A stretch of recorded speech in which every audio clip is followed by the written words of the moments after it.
जैसा आपने बोला कम खाओगे तो डेफिनेटली वेट गेन नहीं होगा, आई एग्री विद यू। अब यहाँ पे काफी लोग मेरे से एक क्वेश्चन पूछते हैं कि अगर मैं कम खाऊं, अपनी कैलोरीज को लिमिट कर दूं और मैं छोले भटूरे खाऊं, एक छोले भटूरे की प्लेट में से 800 to 1000 कैलोरीज होती है, ठीक है, और उसकी डेली रिक्वायरमेंट है 1500-1800 कैलोरीज, ठीक है। वो एक प्लेट छोले भटूरे डेली खाए और बाकी जो कैलोरीज बची है उसमें वो कोई और फूड कंज्यूम कर ले, ठीक है, दाल राइस, तो क्या वो एक हेल्दियर वे है?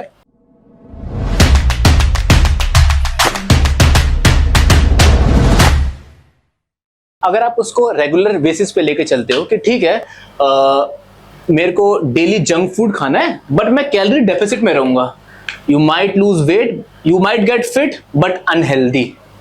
इन what terms? In what terms? See, your organs doesn't care कि आपकी मसल कितनी स्ट्रांग है, it's as simple as that. आपने छोले भटूरे खाए बट आप कैलोरी डेफिसिट में हो, आपका वेट भी लूज हो गया क्योंकि आपने और कुछ नहीं खाया, मान ली ये बात। लेकिन जो से कोलेस्ट्रॉल बढ़ा बॉडी के अंदर, लेकिन उससे जो वो गंदे तेल में उबले हुए क्या भटूरे, उबले हुए भटूरे थे, फ्राइड राइट, नॉट उबले हुए, फ्राइड भटूरे, एक ही बात है, हेल्दी होते हैं, एक ही बात है। नहीं। तो फ्राइड भटूरे जो थे उससे जो आपके ऊपर हेल्थ पे इंपैक्ट पड़ा, उसको तो आप डंबल करके या फिर बेंच प्रेस करके कंपनसेट नहीं कर सकते ना। तो बेसिकली हम हेल्थ इज स्लाइटली, बेसिकली हम ये कह सकते हैं कि चॉइस ऑफ फूड या बहुत इम्पैक्ट करती है। तो मैं मतलब मेरे अकॉर्डिंग हमारा जो इंडियन फूड है, राइस दाल चपाती, मुझे बहुत अच्छा लगता है, टेस्ट वाइज भी हेल्थ वाइज भी।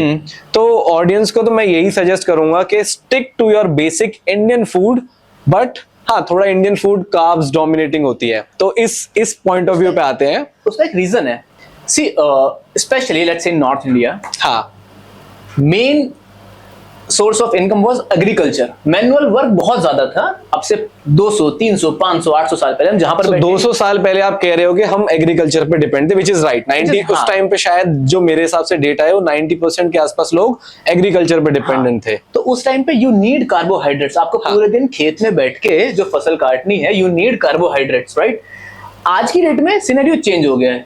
सो even when you are eating Indian food, ये देखते हुए कि आप कितना वर्क कर रहे हो पूरे दिन में, आप अगर एक जगह पर बैठे हुए हो तो ठीक है, आप अपने इंडियन फूड से अपने जो भी आपकी मेन रीजनल चीज जो आप खाते हो उसको हल्का सा कम करके रखो, because the problem is not in the food, the problem is in the quantity, the way you are living.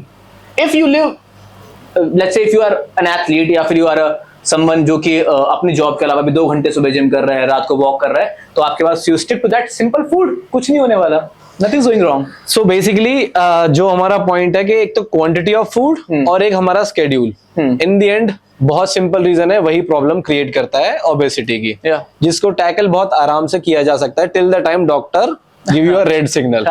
But लोगों को समझ तभी आता है जब डॉक्टर रेड सिग्नल दे देता है।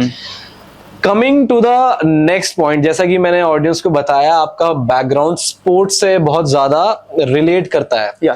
सो आपके अकॉर्डिंग कोई भी बच्चा, बिकॉज मेरे हिसाब से अगर किसी को एथलीट बनना है और कंट्री इंटरनेशनल लेवल पे रिप्रेजेंट करना है, तो उसको बचपन से ही प्रिपेयर करना स्टार्ट कर देना चाहिए। तो आपके according first step into an athlete क्या होना चाहिए? Okay, I want each and every parent who is listening to this video, this podcast, Hindi में भी बोल देते हैं, हाँ, जो भी माता पिता यह वीडियो देख रहे हैं, पॉडकास्ट जो भी देख रहे हैं, इस पर्टिकुलर टॉपिक को बहुत ध्यान से समझना। जब बच्चे छोटे होते हैं ना, जब उनमें बहुत सारी स्किल्स डेवलप हो रही होती हैं, जब वो 4 साल के हैं, जब वो 5 साल के हैं, आप उनको मजबूर मत करो कि अगर आप उनको एथलीट बनाना चाहते हो कि कोई एक स्पोर्ट्स हाथ में पकड़ा दिया, नहीं। वाई? आपको करना क्या है, उनको मल्टीपल स्पोर्ट्स में डालो। आप उनको 2 दिन जिम्नास्टिक्स कराओ, आप उनको 2 दिन किक बॉक्सिंग कराओ, आप उनको 2 दिन रनिंग कराओ। कब तक? अगले 1 साल तक, क्योंकि हर स्पोर्ट्स की एक अपनी अपनी खूबी होती है। When you are in boxing, hand eye coordination बहुत तेज होता है। When you are in kick boxing, you can control your lower body and upper body simultaneously. आप स्प्रिंटिंग में हो, फास्ट स्विच मसल फाइबर बहुत स्ट्रांग होंगी।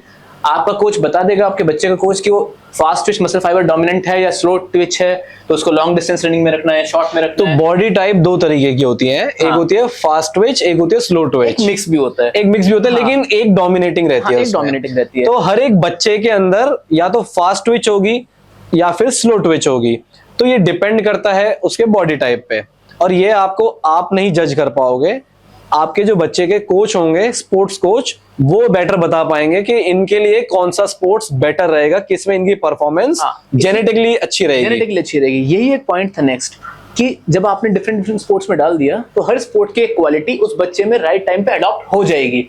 उसके अलावा उसके बाद वो किसी दूसरे स्पोर्ट्स को भी प्रोफेशनली अडॉप्ट करेगा ना, that other quality will help him और her in that other sport. But India में तो क्रिकेट ही चलता है ना, सबको पैसा चाहिए। अब थोड़ा सा हमें चाइना से भी इंस्पायर होना पड़ेगा। यहाँ पर 5 साल की एज में बच्चा स्टेडियम में होता है, ओके, वहां पर वो एक स्पोर्ट्स की तैयारी नहीं करता है, उसके पूरे जेनेटिक्स को देखा जाता है कि उसकी लोअर बॉडी स्ट्रांग होगी, अपर बॉडी स्ट्रांग होगी, पेरेंट्स की हाइट कितनी थी, फोर फादर्स की हिस्ट्री क्या थी। उसके बाद देखा जाता है कि ये इस बच्चे को डिफरेंट एक्टिविटीज में डालो जहां पे सारी एबिलिटीज बॉडी की डेवलप हो, उसके बाद किस इवेंट के लिए परफेक्ट रहेगा उस इवेंट में इसको डालो।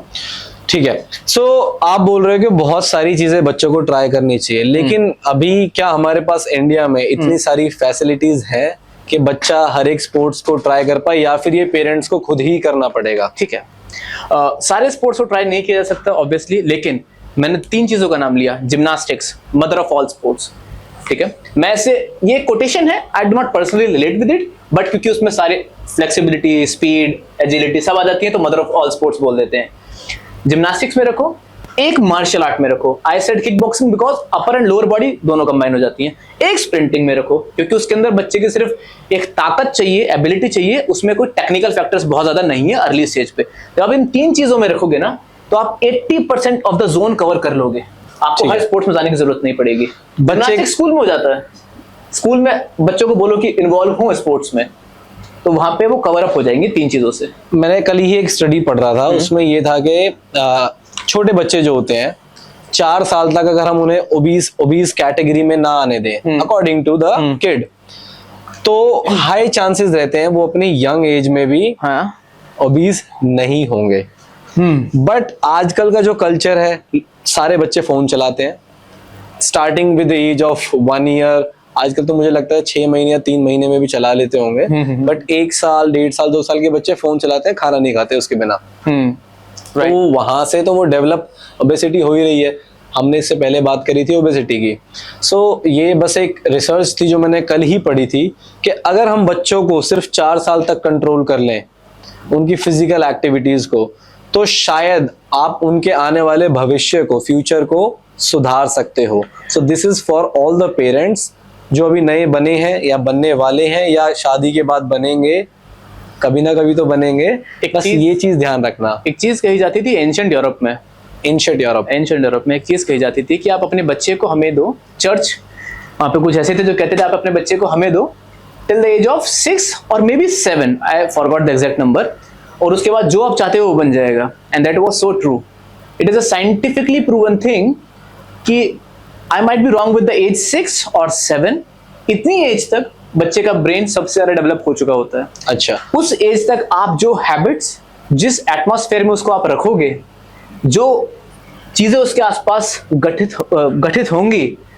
वो उसके ब्रेन पे हमेशा डोमिनेट करेंगे, हमेशा dominance. That is the base, the foundation. हम कोई भी काम करते हैं उसमें फाउंडेशन स्ट्रांग होने की जरूरत है। और जब बच्चा एक मोबाइल पे होता है ना, ऑब्वियसली फिजिकल फैक्टर तो है कि बच्चे की मूवमेंट नहीं हुई, उसकी मेंटल एबिलिटीज टू फोकस वो डिस्टर्ब हो जाती है अर्ली स्टेज। आपको पता भी नहीं ना फोन पे क्या क्या देख रहा है, या हम क्या पोस्ट कर रहे हैं, स्वाइप करते करते कितनी चीजें पोस्ट होती हैं आजकल, वल्गैरिटी, एडल्ट कंटेंट, जो कि नॉर्मली एक बच्चे के पास भी एक्सेस है उसका। 20 साल पहले एक बच्चा जिसको गिफ्ट मिलता था एक बाइक, एक छोटे से लेट्स से जो बाइक, इलेक्ट्रिक बाइक दे दी, ठीक है, छोटी, जो घर में खिलौने के तरीके से दे दी थी, राइट। वो उसको ऐसे देखता था, उसको वो किसी चीज से खोलता था, फिर देखता था मैग्नेट कहाँ पर है, वो फोकस्ड होकर उसमें लगता था, ठीक है।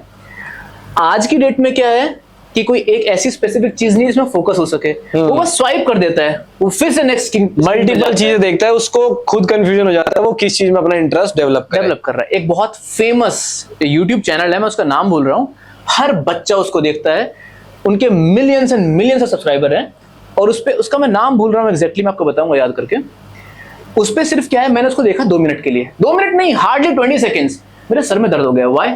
1 सेकंड के अंदर 3 बार सीन चेंज हो रहा है, कलर चेंज हो रहे हैं, म्यूजिक चेंज हो रहा है, और बच्चे उसमें ऐसे देखते रहते हैं अट्रैक्ट करने के लिए वो कार्टून उसके अंदर होता है। मेरा माइंड बॉगल अप हो गया, गिव अप कर दिया मेरे माइंड ने कि मैं क्या कर रहा हूँ।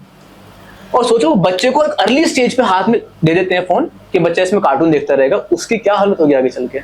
सो बेसिकली हम कंक्लूजन जो निकाल सकते हैं, हमारा पॉइंट था first step to any sport, कि एक तो बच्चों को हमें अर्ली एज में उनको स्पोर्ट्स में डालना है। 5 या 6 साल की एज मैक्सिमम। अगर आप एक्सपेक्ट कर रहे हो 15 या 20 साल के बाद 15 साल की एज में किसी को स्पोर्ट्स में डालोगे और फिर एक्सपेक्ट करोगे वो इंडिया को रिप्रेजेंट करे लॉन्ग टाइम तक, शायद नहीं हो लेकिन फिर भी डाल देना, एटलीस्ट फिट तो रहेगा। हाँ, एटलीस्ट गलत चीजों से तो दूर रहेगा ऑब्वियसली, बहुत सारी।